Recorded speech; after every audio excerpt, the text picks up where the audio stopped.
I'm excited. Why's that? We have an apparel sponsor, Parry Athletic.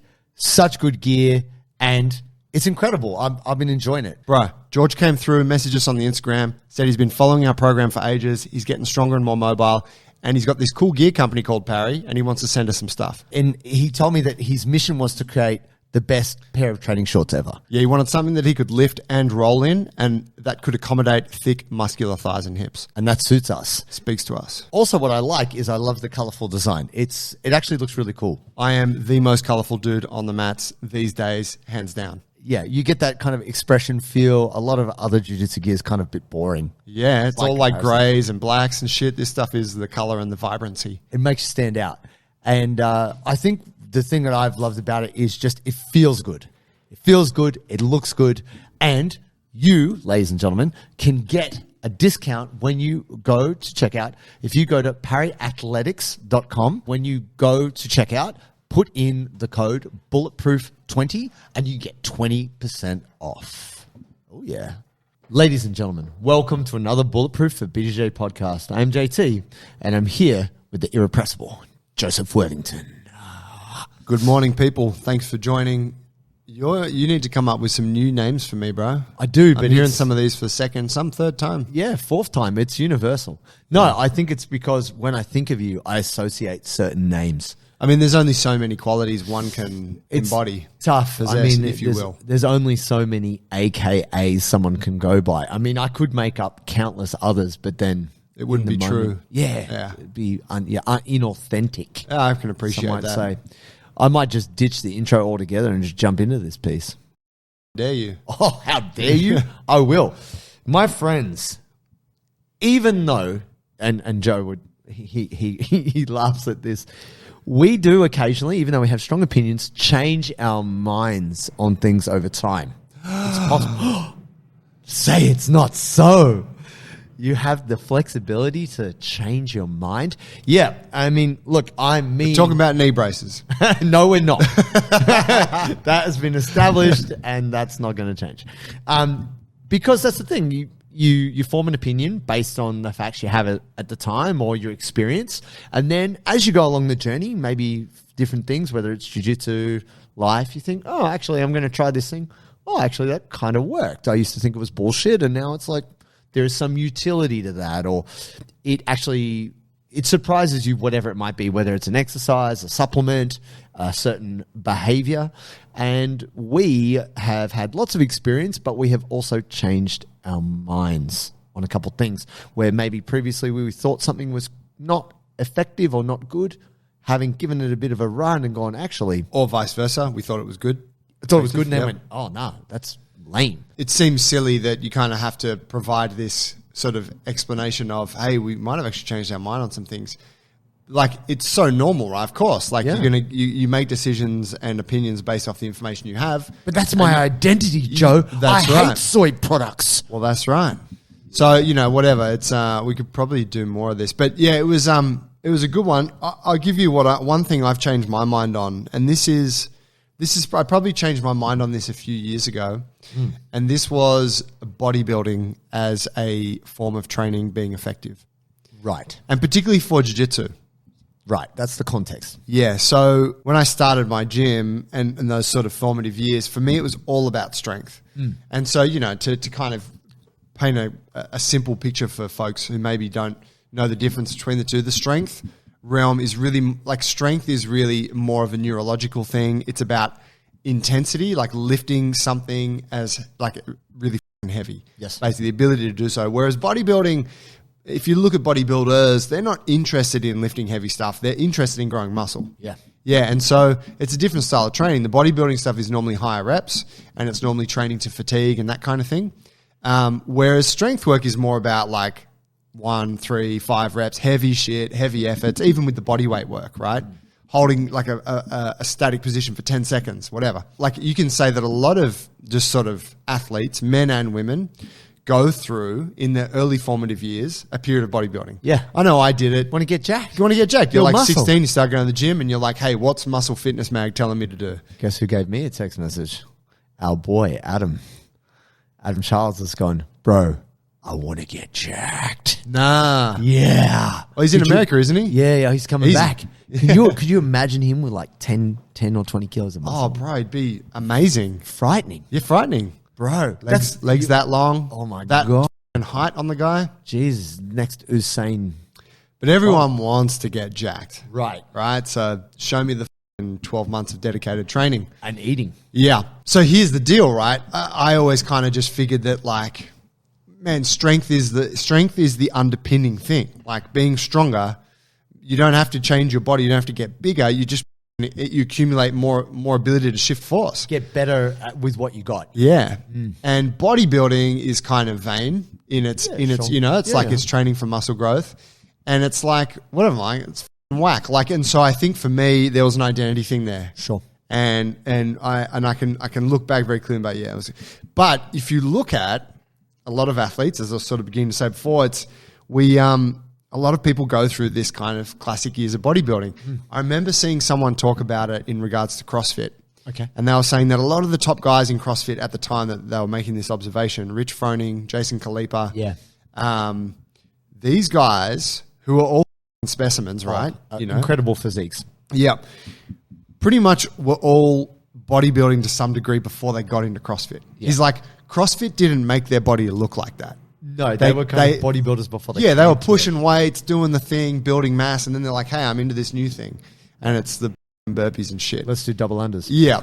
Yeah. And you see that with a lot of, like, you see that, say, with weightlifting. Guys like Dmitry Klokov, you see it with the Chinese weightlifting team. Yeah. Chinese weightlifting team has a dedicated day, apparently, for bodybuilding. Yeah. They're like, we're not doing the snatches and the clean and jerks or the power work. We're just building mass on this day. Yeah.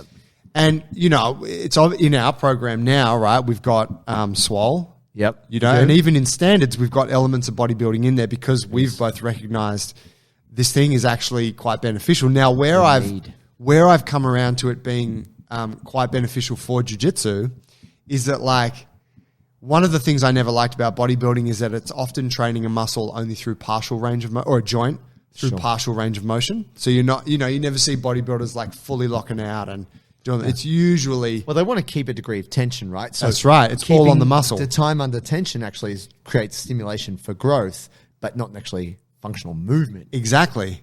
But then you think about jiu-jitsu and you're like, well, hang on a second. I'm fucking holding onto that seatbelt for ages, or I'm on that front headlock. Sure. And it's a lot of isometric work, yeah, which is kind of similar to a partial rep. Partly. And you're like, actually, people who are in the gym grinding out these reps, going to failure, time under tension, sure, that actually does transfer quite well to the mats. It can. Now, it's not everything, right? Yes. But I'm just saying that I've seen, oh, shit, there actually are some qualities within this that are of benefit. Yeah, and building muscle is incredibly good for you. I mean, I guess we're quite fortunate in having had long lives in the gym that we've gone through bodybuilding phases. But some of our jiu-jitsu brethren who've never really done gym but have found jiu-jitsu, they've never experienced that. Yeah. And it's fucking glorious. Oh, feels so good. The pump. I mean, it's funny, right? People all talk shit about like bodybuilders and stuff. And then as soon as everyone gets a pump, you're like, check this shit out. Men, women, children, everyone, doesn't matter. Like, you're just like, oh my God, it's a great feeling. So there is a definite benefit. I agree with you that, and I've said this before, some days you go to jiu-jitsu and it breaks your soul. Like, it breaks your spirit. Nothing works. Your game doesn't work. You get smashed. Your own instructor just says, and you're, I failed. But if you go to the gym, you could just do a pretty average workout. Wouldn't necessarily get stronger, but you feel great afterwards. You're like, man, I'm a titan. Yeah. Maybe you didn't do hardly anything, but the chemical compounds it elicits in your brain is great.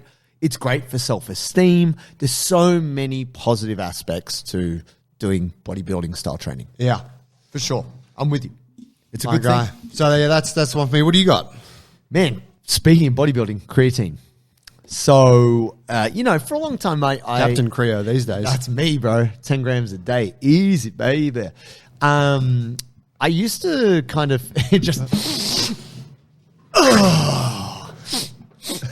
tight.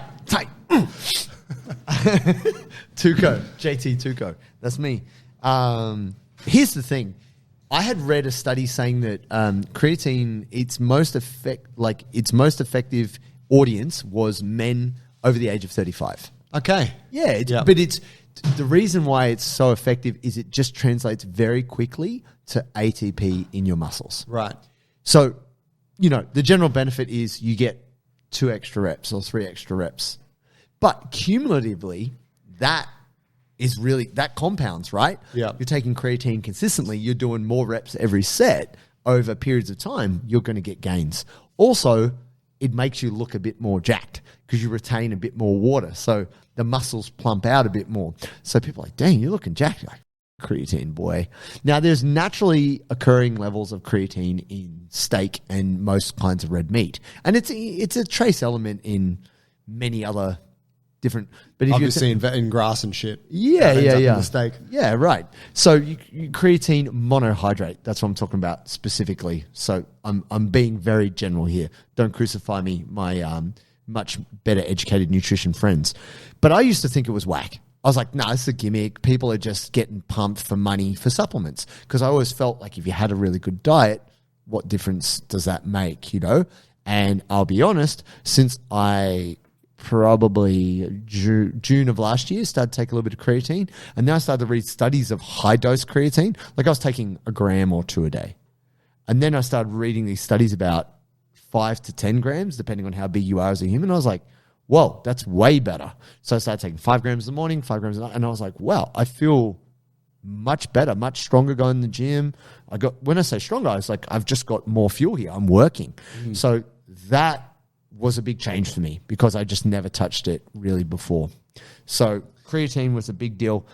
And then this was more of a philosophical thing that what were you going to say about creatine? I was going to say, yeah, I know. So someone that inspired this conversation is Luke Tulloch. Right, yeah, Luke's great. A friend of ours. And he's very open, even though he's a very smart guy and very well read on everything, he's very open to being public about things that he was wrong about or change his mind. And he's a staunch representative of science. Yes. So he's like, yo, this is the best, this is what we know, this is what the studies show, so this is, the best way to eat to gain muscle, as an example. But then, another meta study will come out or something, and he'll be like, okay, actually, it's a bit different to what I previously thought, so here's what it is.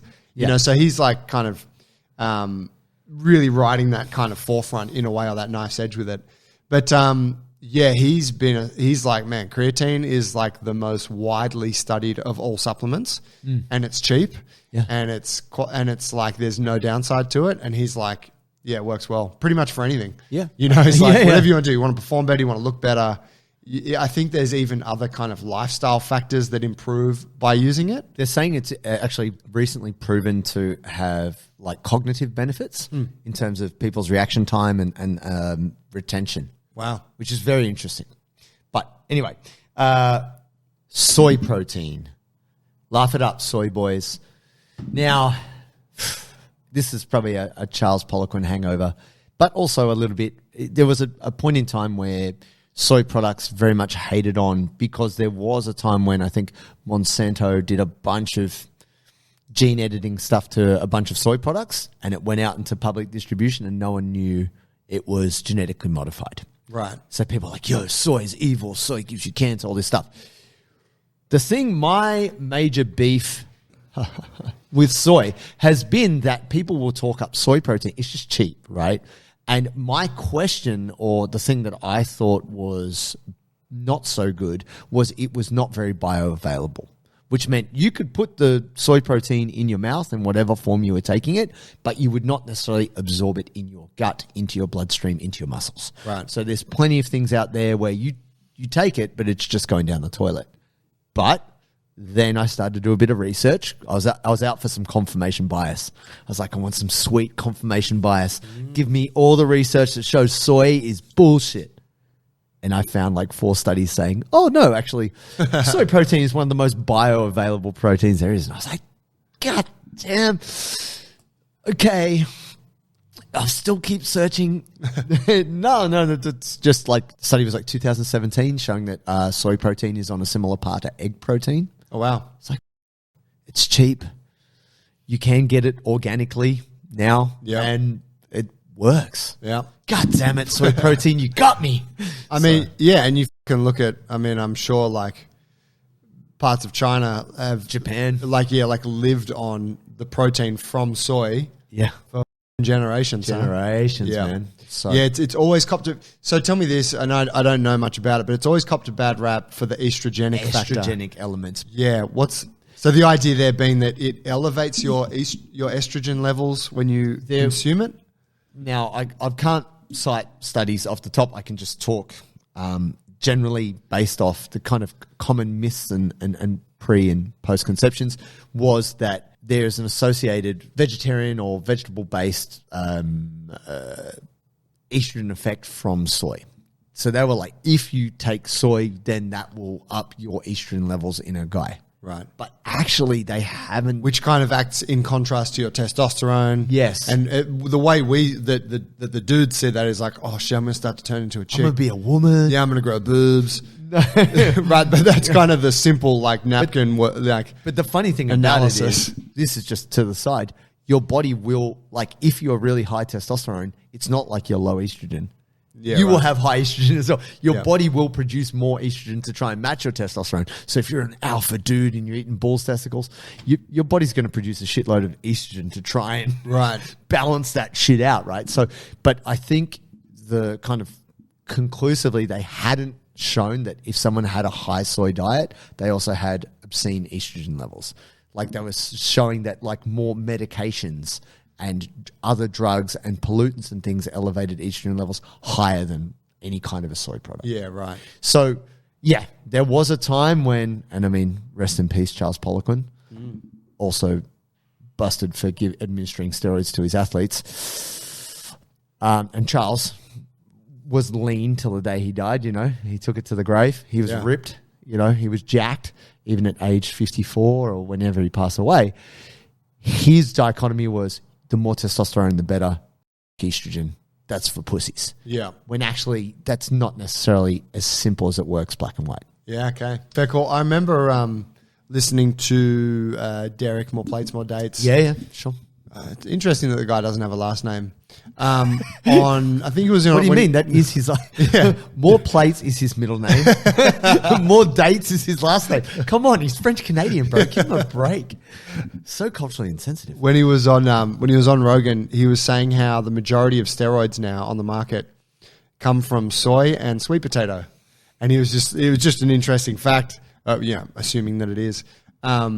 You know that he's like, like all these muscle guys talk shit about soy. Is like most of them are pumping soy-derived steroid, like anabolics, into their body. Yeah, man, it's full on. I think at one stage they were deriving it directly from sea urchins and shit. Like, oh wow, back in the day, trying to find the supplement for testosterone, greatest source. God, we just need to get Mike O'Hearn and milk him for his sweat. Whatever Mike O'Hearn's taken. Have you got something else that you might have switched up on? So something else I've come around to is isolation training, which is kind of tied in a little bit with the bodybuilding thing because bodybuilders typically aren't. So here's what it is. Isolation work refers to exercising a muscle group that's just focused on one joint. So if you think about your legs, you're sitting in the leg extension machine and you're just extending your knee, right? Yeah. Did some last night, would you believe? How dare you? Versus compound exercises where you're using multiple joints or multi-joint exercises like a back squat. Or a lunge. Or whatever it might be. Yeah. Now, as a strength guy, I've always leaned towards compound exercises. And there's also been, I'd say that a lot of my sort of stance on training was sort of born out of this kind of anti-bodybuilding thing, which kind of shot off into like, you got functional training, you got calisthenics, you got movement. Yeah, you've even got power. I'd say you got powerlifting and shit. You got CrossFit. Yep. All these different things that shot out were like, yo, this isn't about trying to get as big as possible. This is like building capacity, right? Which choose your little niche there. But so I've always thought like, well, you know, on time spent in the gym, why do isolation work? I want to do the shit that's going to hit multiple joints. Now, I still stand by that. If you've got limited time, as a general philosophy, yeah, you know, like do the exercise that hits the most amount of muscle mass and the most joint stimulus, or the most joints stimulated per exercise, right? Or per rep. But when I went through this knee rehab thing, isolation work was you know, kind of makes sense. It was a really big part of it. A lot of leg extensions, a lot of hamstring curls, yeah, a lot of calf raises. And, of course, it was really good for getting my knee back to capacity. But I also just, like, it felt good. I'm like, man, like, wow, I did have, whatever. Like, maybe it was a bit of soreness that I had in a particular joint, and then I worked it. I'm like, wow, I just targeted that thing. Versus, like, and this is what I never really had thought about. If we take the knee as an example, yes, you can do isolation work, i.e. leg extension, or you could do compound work like a back squat or a lunge. But the reality is the leg extension and that machine is designed to leverage your leg so that there's maximal work happening through the knee, right? Or through the muscles that extend the knee, the quadricep. Yeah. Now, when you do a back squat or a lunge, there's like the knees being leveraged, but nowhere near it is in the leg extension, right? Yeah. Like, because it's because like gravity's taken out of the equation in a leg extension. Yeah. Whereas with the back squat, you got gravity, balance. It's not completely taken out of the equation, but it's a different stress. Yeah. Yeah. And so it actually made me realize, you can take advantage of isolation exercises, be it, machine or otherwise, bands or whatever, but you can actually leverage them, like take advantage of them to just target a specific area. And I was like, that's a thing. Yeah, for sure. And what I like about isolation exercises is it points out discrepancies. So if I've got someone who's got a problem, like they've got a bad hip or a bad knee, I'll say, hey, jump on the leg extension or jump on the hamstring curl and just do one leg. Because typically these things are like 2 legs at a time, right? Yeah. And what's amazing is people get so shocked at the strength discrepancy between their dominant side and non-dominant side. Yeah. And you're like, if the gap is greater than 20%, you got a big problem. Yeah. And what's cool, which is like whether you're doing a leg extension or hamstring curl, is to actually build that up. And then you're like, whoa, now actually both sides are stronger. Oh my goodness. My non-dominant side is almost as strong as my dominant side. Holy goodness, I don't have that pain anymore or whatever, like it's... Holy goodness. Strong people out in the Midwest. I'll just cut back on the cursing a little bit. That's right. It's stay prayed up. For sure, stay blessed. It's like, oh my goodness, but holy cow. Holy goodness. But yeah, man, I've done it with shoulders as well. Like I had a shoulder issue and then I just worked on my bad shoulder. And a lot of you out there, you may have found this. If you've rehabbed a particular side of your body, arm, leg, whatever, often the rehab side gets stronger than the non-affected side. Yeah. Because you're putting time and energy, you're stretching it, you're flexing it, and then after a while you're like, oh, the other side's kind of gone downhill a little bit, right? So there's huge value to isolation work as a tool within the grand scheme. Yeah. For sure. And just on that point that I mentioned at the beginning of that, like if you're not doing anything, don't start with isolation work. Like go do some compound shit, move your body, use all the joints. Yeah, and then if you're doing that stuff and you want to sprinkle in, I call it in that Instagram post, it's like the icing on the cake. Sure. Do a little bit, go on, treat yourself. Treat yourself. The thing that actually, I wouldn't say it's a huge revelation, but I used to be obsessed with nutrition, like counting calories, counting macros, to the point that now I can just look at a food item and have a pretty accurate guess of how many calories is in it because I was so obsessed and I just wanted to be lean and jacked. And now, even though I don't want to blow out and get fat, what has come to my attention was there was like a really, and I'll find the info for this study, and it was contrary to what I had believed for most of my career. And it was kind of confronting because also I'm interested in longevity. And this study is an English study, and I think it was over 100,000 people, but it was over a really long period of time. That's what made it interesting. It wasn't just like, these 10 athletes for 6 weeks. It was general population over the course of their lifetimes, like 80 years, so 60 or 70 years. Very interesting. It divided the group into those who ate well and did exercise. So it didn't get super specific on what eating well is, especially in England. So yeah. Shout out UK. Bo. Then it had another group who ate well and didn't do exercise. Right. Another group did not eat well, did exercise. And then fourth group didn't eat well, didn't do exercise. Right. at a rough guess, you would go, okay, who do you think had the greatest health markers and lived the longest? I mean, yeah, the people that exercised and ate well. Correct. But who, for longevity, this is the longevity piece, who lived the second longest? Who was the next best out of all of that, would you guess? So you're saying the next two potentials would be exercise, didn't eat well, or didn't exercise, ate well? Yep. I'm going to say exercised. Correct. Whereas there's many people out there who go, no, abs are made in the kitchen, X, Y, and Z. I know some people who are ripped and got abs. They're not eating well per se. This is the thing that shocked me. This also includes drinking and smoking. Right. So when they talk about unhealthy lifestyle, they're smoking, they're drinking, they're not eating well, but these people are active. They're lifting weights. They're being active. They have above average levels of activity. They lived longer than people who were inactive and ate well. Wow. Yeah. Right. And that was a bit of a shock to me. And what they're saying is the kind of conclusion from this was that actually activity is more important than diet. Now, I'm not saying you should eat poorly. That's not what I'm saying here.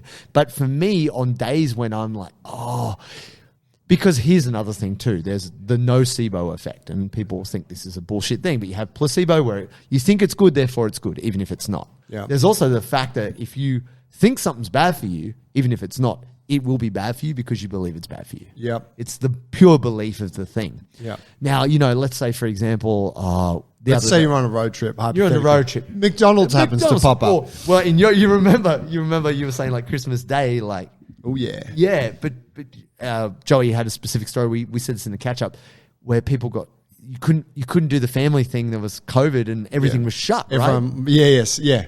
And so it's like 2:00 Christmas Day. We haven't had lunch. No food. We were waiting for the big lunch, and we're driving and we're like, well, McDonald's. Right. It's the only thing that's open. You've got to do it, right? And the problem is, I used to be of the mind state like, oh no, I'm eating Macca's. I'm a bad person. This is bad for me. I used to have this mentality. Whereas now I'm just like, fucking double quarter pounder, please. Oh, and enjoy it. Talk to me. To be happy about doing the thing. Yeah. Because what is the point of eating that if it's going to give you a guilt It's kind complex? of like you don't want to be jerking off and crying in the mirror because you're a piece of shit. Like, what are you jerking off to?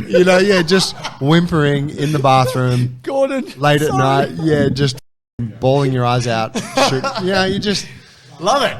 It's a happy time. You should be celebrating. Enjoy yourself. Yeah, you're alive. You're getting to jerk off. Whatever it is, however you're doing the stimulation. It's like, I hear. But if you're going to eat chocolate cake, you shouldn't be counting calories. Yeah. Eat it with your hands. Have a good time. Yeah. Right. So the big thing I've changed my mind on is before I used to get really concerned if I ate like a chocolate bar instead of a banana. But for me, it's just like I have to eat a snack right now just to keep my brain going. And I'm not going to do my own head in over this because I do so much stuff right most of the time. So there's two elements. One is don't be a perfectionist. And the other element is just find more enjoyment in your life. Yeah. And the enjoyment piece also speaks to longevity as well. Yeah, that's an element of good health, isn't it? Right, yeah. Yeah, it's absolutely true. And where I would say, just as an observation on that, the thing where it gets confused is if we're talking about body composition, sure, like looking a particular way, then you got to be super strict on your diet. Sure. Don't you? But that is not synonymous with health. No. Looking that way is generally not a healthy endeavor. I know some pretty ripped crackheeds. Right? Yeah, they're not eating, they're smoking meth and they got abs, baby. Shredded as no teeth. But so it's like, two different things. You can also, have great aesthetics and still indulge, right? Like there's a middle ground for all of this. But I think that's really important to remember. It's like your health isn't necessarily tied to how low your levels of body fat are. No, not at all. Good chat. There it is. Probably won't change my mind on anything for the next 5 years. So we'll catch you in 2028 for the next one. Put a pin in it. Cheers, guys.